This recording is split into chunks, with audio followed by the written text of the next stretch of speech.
नमस्ते जी। वैदिक राष्ट्र में आपका स्वागत है। कुछ लोग कहते हैं कि अच्छे रास्ते पर चल के, सच के रास्ते पर चल के, ईमानदारी के रास्ते पर चल के लोग पीछे रह जाते हैं। आजकल कुछ लोगों का ऐसा मानना है।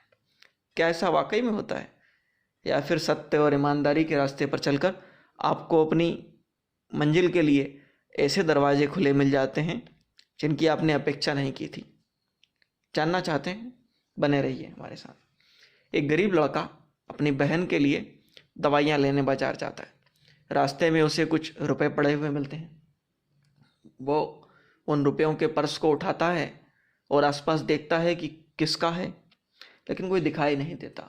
वो उसको लेकर घर आ जाता है, लेकिन वह पूरे रास्ते बड़ा व्याकुल रहता है। उसके मन में सिर्फ एक ही चिंता रहती है कि जैसे मैं गरीब हूँ, हो सकता है किसी गरीब का पर्स गिरा हो, किसको चिंता होगी, उसका क्या होगा, वो चिंता करेगा, उसके पैसे, उसको बड़ी समस्या होगी, कहीं वो बड़ी तकलीफ में तो नहीं होगा इन पैसों की वजह से। इस विचार में डूबा डूबा वह अपने घर पहुंचता है। उसकी माँ को सारी बात बताता है। उसकी माँ उसकी ईमानदारी देखकर बड़ी प्रसन्न होती है और उससे कहती है कि तुम किसी अखबार वाले के पास जाओ, वो शायद तुम्हें कोई रास्ता बता सके।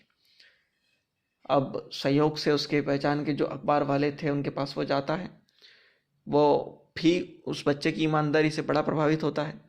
वो उस बच्चे के नाम से एक छोटा सा विज्ञापन दे देता है कि मुझे इस सड़क पर 120 रुपये भरे हुए एक पर्स में मिले हैं, और जिस किसी के भी हों वो सबूत दे, आए और ले जाए। अब दूसरे दिन जिस व्यक्ति का पर्स गिरा था वो बहुत बड़ा व्यक्ति था। उसके लिए 120 रुपये कोई बहुत बड़ी बात नहीं थी, लेकिन फिर भी वो सारा घटनाक्रम जानना चाहता था।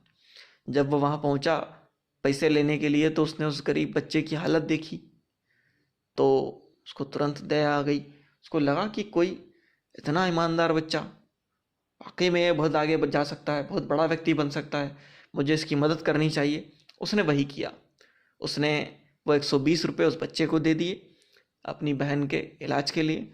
साथ ही साथ उस बच्चे को अपने यहाँ एक अच्छी नौकरी दी और उसकी पढ़ाई का खर्च भी उठाया।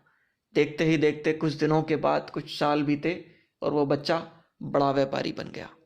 इसीलिए कहते हैं ना कि हमेशा ईमानदार रहना चाहिए, हमेशा सत्यवादी रहना चाहिए।